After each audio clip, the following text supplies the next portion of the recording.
The return journey. The stars hung like frozen teardrops against the void as the Unity spacecraft cut through the darkness of space. Captain Ilara Vega stood at the observation deck, her genetically enhanced eyes capable of distinguishing celestial bodies that ordinary humans could never perceive. Her ship had conquered the harshest environments across 17 star systems. Her crew had survived toxic atmospheres, crushing gravity wells, and even attacks from silicon-based predators on Proxima Centauri's fourth planet. But nothing had prepared them for what awaited ahead. "Captain, we're approaching the Sol system," First Officer Marcus Chen announced, his voice steady despite the tension everyone felt. Estimated arrival at Earth orbit in 48 hours. Earth.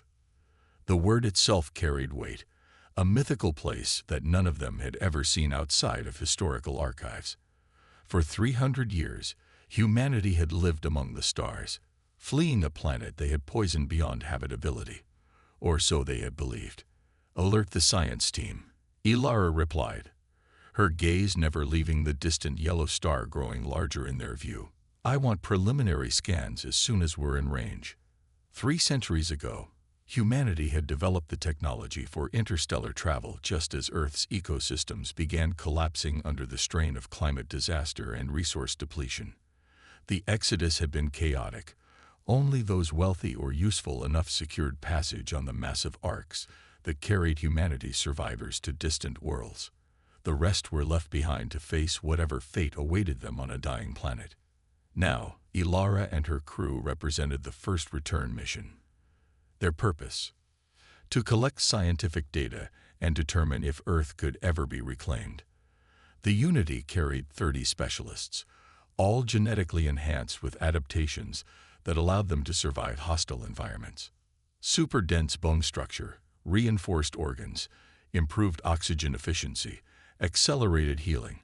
They were humanity 2.0, designed to thrive where their ancestors could barely survive. "Captain," Dr. Imani Okafor called from her station in the science bay. "Initial scans are coming through. You'll want to see this."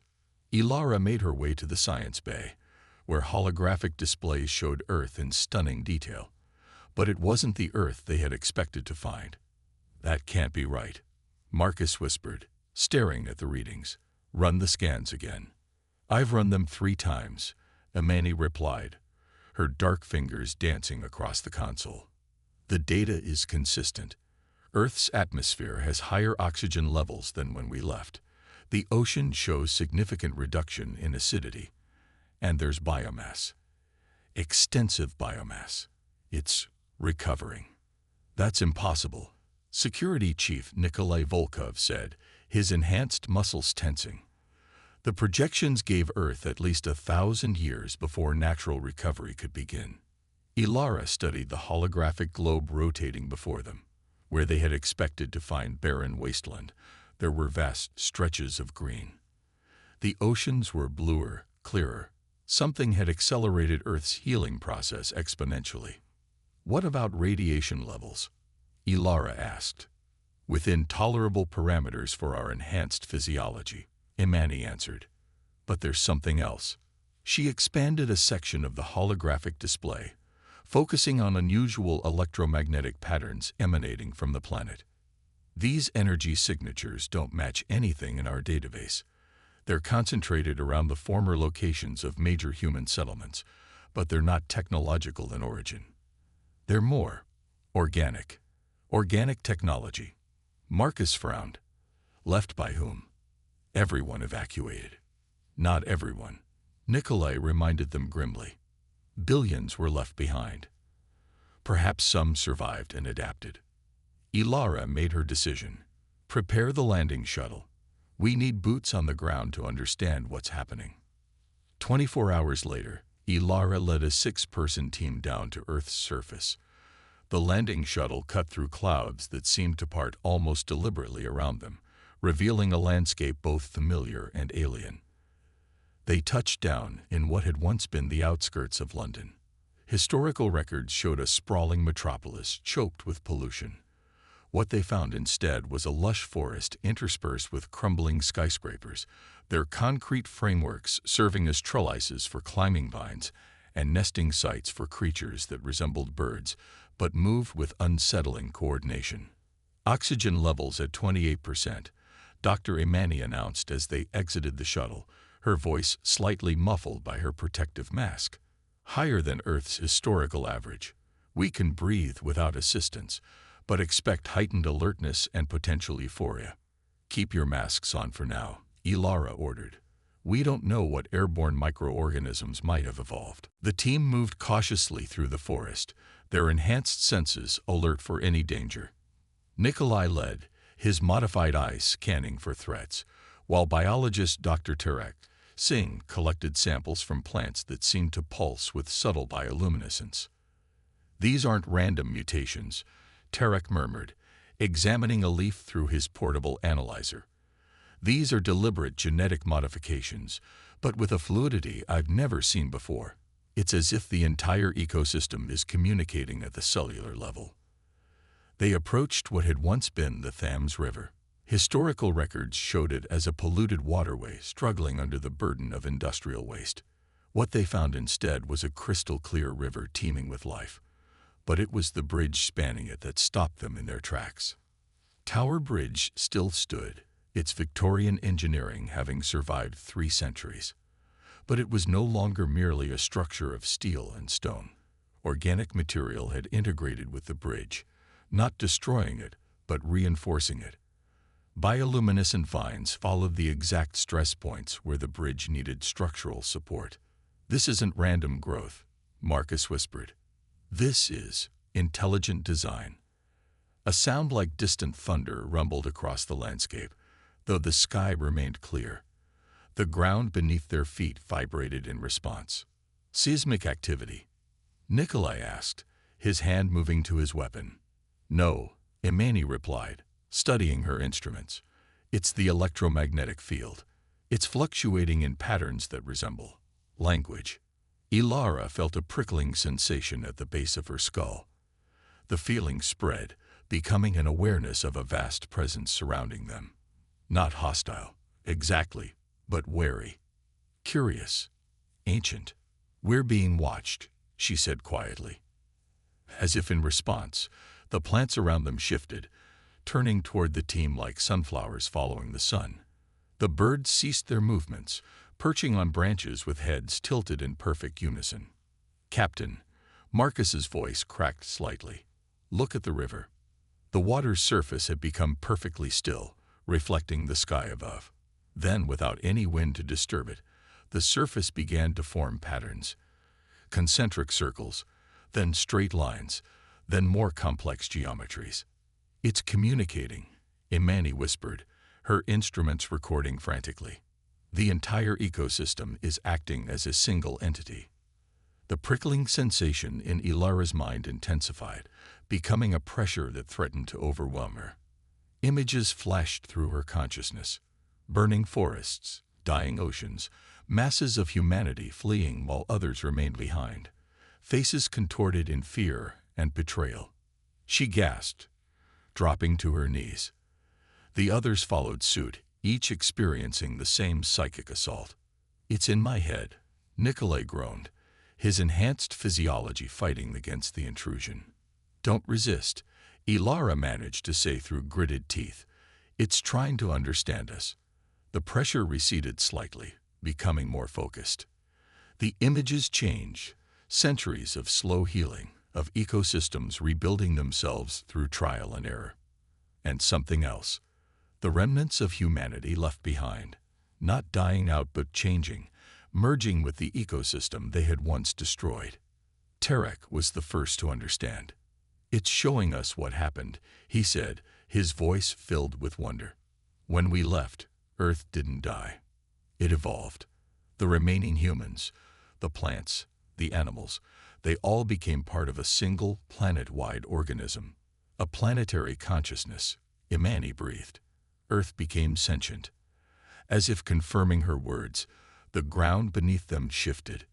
Not violently, but deliberately, like a living creature adjusting its posture. A circle of soil rose up around them, forming a perfect barrier. The plants grew inward, their bioluminescence intensifying until the team stood in a glowing chamber of living matter. Then, from the center of their circle, the ground parted. A shape emerged, humanoid, but clearly not human. It had the form of a man, but its substance was a shifting composite of soil, plant matter, and something that resembled liquid crystal. Its face was featureless except for two deep indentations that glowed with the same bioluminescence as the plants. When it spoke, they heard no sound. Instead, the words formed directly in their minds, each translated according to their own thought patterns. "You have returned," it said. "The abandoners, the creators, the destroyers." Ilara stepped forward, fighting her instinct to retreat. "We came to learn," she said, hoping the entity could understand her spoken words. "To see what became of our ancestral home." The figure tilted its head, studying her with its glowing indentations. "You are different," it observed. "Changed. As we have changed. We adapted to survive on other worlds," Ilara explained. "As you adapted to survive here." The figure seemed to consider this, its substance rippling like water. "We did not merely survive," it corrected. "We transcended. When humanity fled, they left behind their weakest members. Those abandoned ones faced extinction. But instead, they merged with what remained of Earth's biosphere. They gave themselves to the planet, and in return, the planet gave them new purpose." "You're saying humans are part of you now?" Marcus asked, horrified and fascinated. "They are us, and we are them," the figure replied. "There is no distinction. There is only Earth." The implication stunned the team into silence. The people left behind hadn't died out. They had become something else entirely. Their consciousness, their very essence, had merged with the planet itself, creating an entity that was neither human nor natural, but something entirely new. "Why show yourself to us now?" Ilara asked. "Why communicate at all?" The figure's glow intensified, and a wave of emotion washed over them. Complex, alien feelings that human minds struggle to interpret. But beneath it all ran a current of unmistakable purpose. "Because you must know what awaits you," it answered. "You believed you conquered the stars. You believed Earth was your past. You were wrong. Earth is your future, and your judgment." The ground beneath them trembled again, more violently this time. The circle of soil collapsed, the plants withdrew, and the figure began to sink back into the earth. "Return to your vessel," it commanded. "Tell the others what you have witnessed. When the sun rises tomorrow, we will speak again, and you will learn why Earth has become humanity's ultimate nightmare." As the figure disappeared completely, the team stood in stunned silence.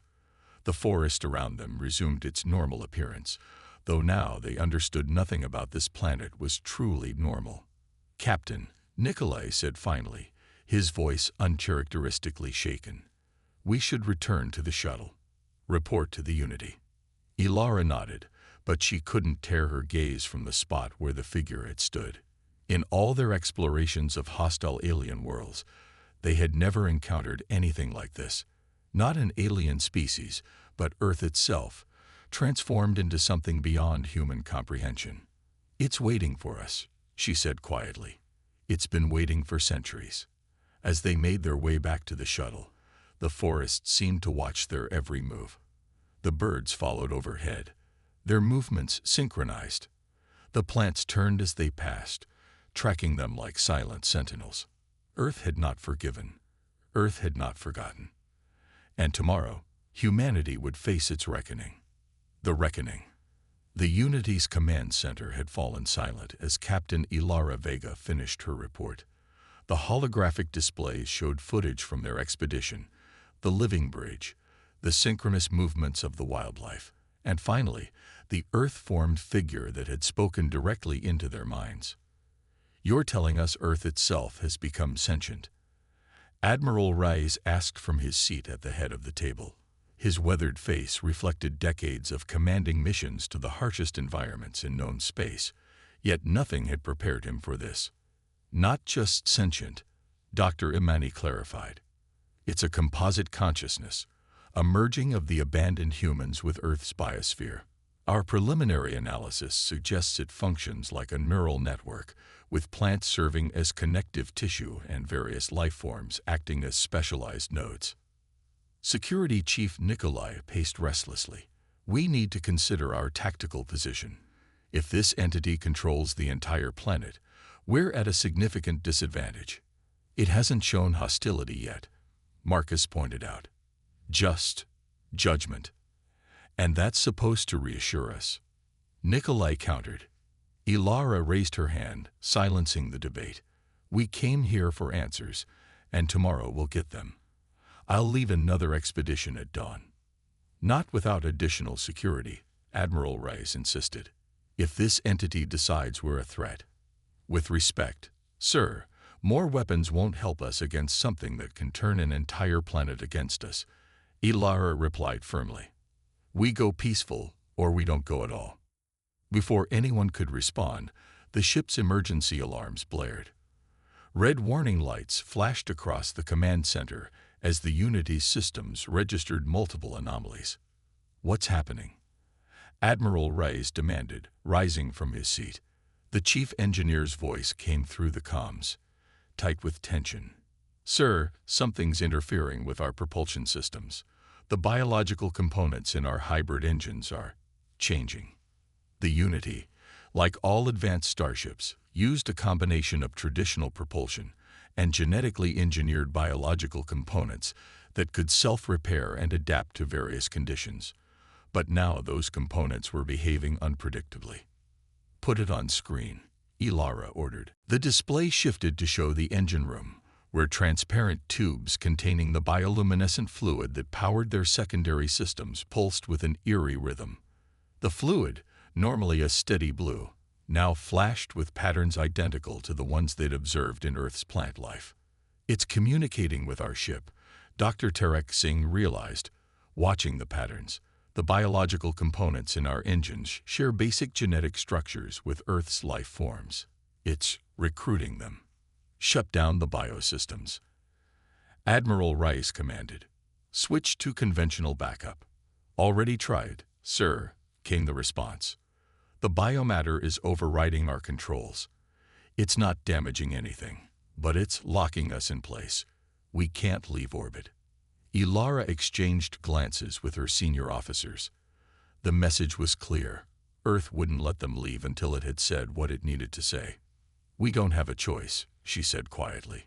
We meet with it again, as planned. Dawn broke over what had once been London, painting the integrated landscape of nature and ruins in golden light. Ilara led her team back to the same location as before, this time accompanied by Admiral Reyes, who had insisted on seeing this entity for himself. They didn't have to wait long. As the first full rays of sunlight touched the ground before them, the earth began to shift. This time, multiple figures rose from the soil, not just one, but a dozen, each formed from the same composite of earth, plant matter, and crystalline substance. Each bore a vague resemblance to human form, but with features that seemed deliberately incomplete, as though humanity was just one component of a greater whole. One figure stepped forward, taller than the others. When it spoke, Ilara recognized the same presence they had encountered before. You have returned, as promised, it stated in their minds. And you have brought another leader. Admiral Reyes stepped forward, his enhanced body tense, but his voice steady. I am Admiral Reyes of the Unity. We come in peace and seek understanding. The figure's featureless face seemed to study him intensively. Peace, it repeated, the concept resonating strangely in their minds. Humanity spoke of peace while waging war against Earth itself. Your kind praised understanding while refusing to understand the consequences of your actions. That was 300 years ago, Ilara interjected. We've changed. Have you? The question cut through their minds like a blade. Your vessel carries weapons capable of devastating entire ecosystems. Your bodies have been modified to conquer and survive in environments not meant for you. Your history since leaving Earth is written in the extinction of native species on a dozen worlds. The accusation hung in the air, uncomfortable in its accuracy.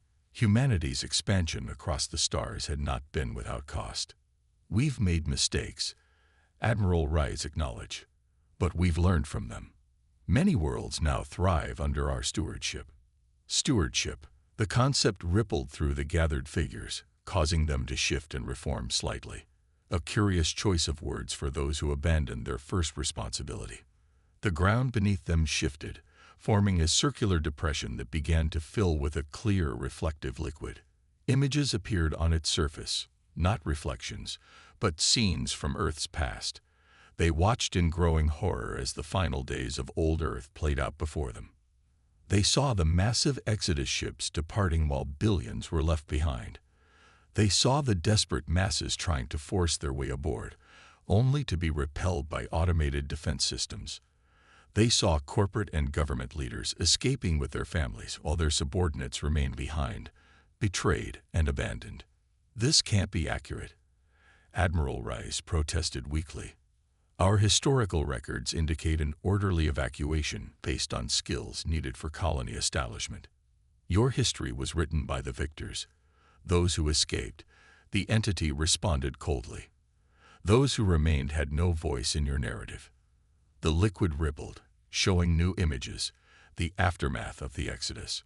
Contrary to their expectations of a quick extinction, the abandoned humans had survived, at least initially. They formed communities in the few habitable zones remaining.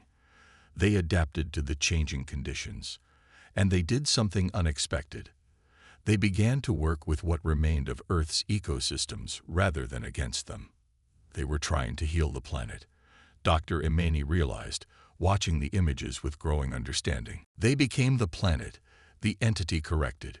When conventional survival became impossible, they used the very genetic technologies that had created your enhanced bodies to merge with Earth's remaining biosphere, not as conquerors, but as partners. Their consciousness became distributed throughout the ecosystem. Their memories, their experiences, their very essence became part of a greater whole. The liquid rippled again, showing the slow transformation over centuries, humans physically merging with plant and animal life, their neural patterns extending throughout the growing network of bioluminescent flora. It was both beautiful and disturbing, a form of evolution no one had anticipated. And now what?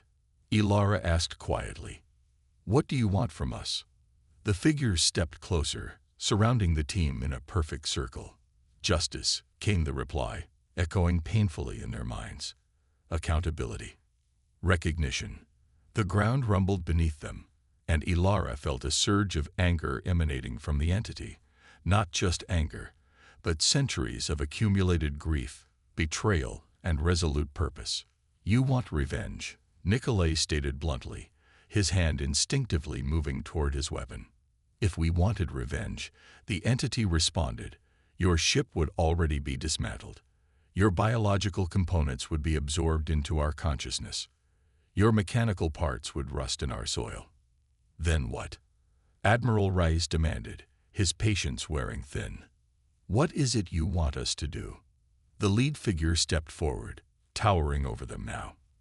We want you to remember, it said. To acknowledge. To carry our truth back to the stars. Humanity believes it escaped Earth's fate.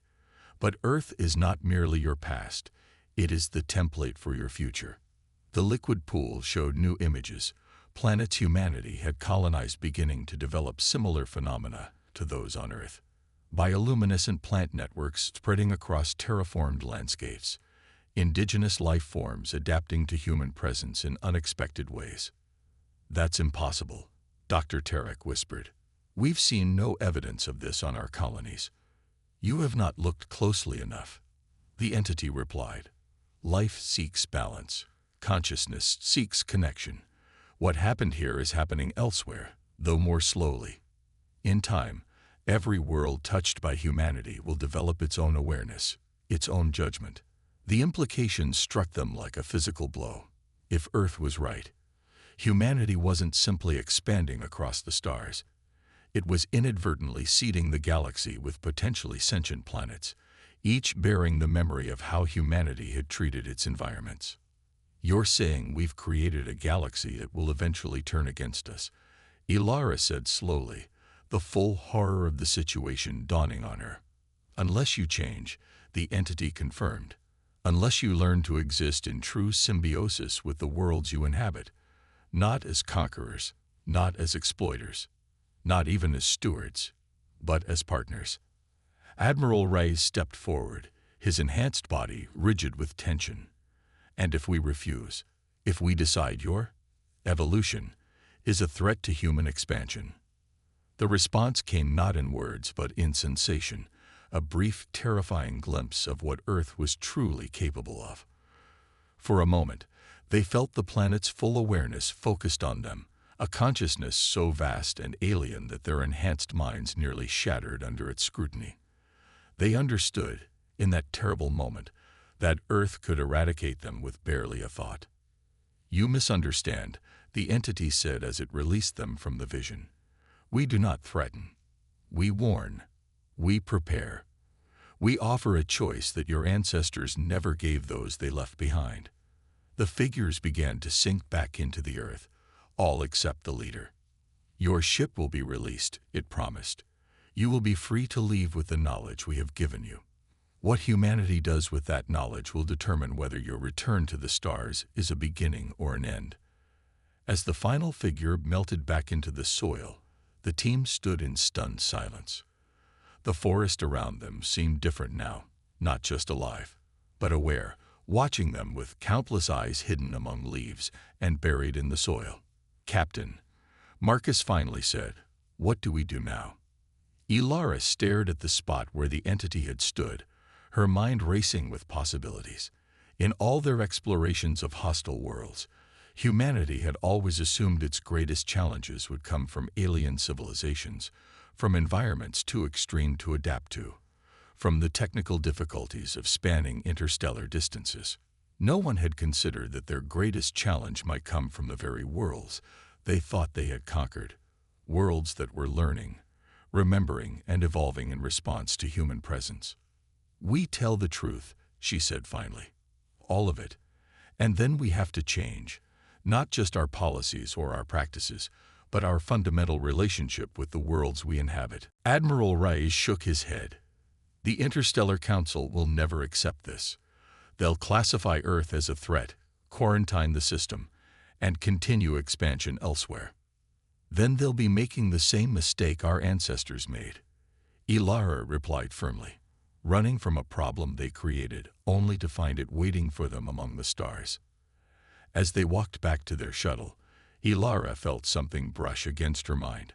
A final communication from Earth, faint but distinct. "You were made in our image," it whispered, "modified to survive hostile worlds. But we have been modified too, shaped by abandonment and necessity. We are the children you left behind, grown now into something you never imagined.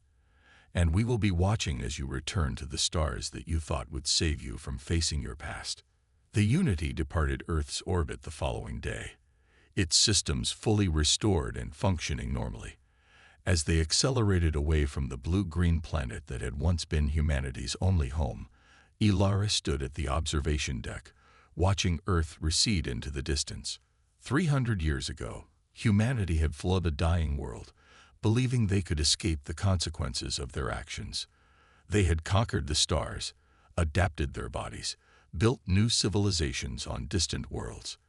They had thought themselves triumphant. Now they knew the truth. They hadn't escaped Earth's judgment. They had merely postponed it. And in their absence, that judgment had evolved into something far more profound than they could have imagined. "Set course for the nearest colony world," Ilara instructed her navigation officer. "We have a message to deliver." As the Unity accelerated to faster-than-light speed, Earth continued its silent orbit around the Sun. But it was no longer just a planet. It was a consciousness, a memory, a warning. And somewhere, on distant worlds humanity thought it had tamed, the first tendrils of awareness were beginning to stir, preparing for the day when those worlds, too, would awaken and remember.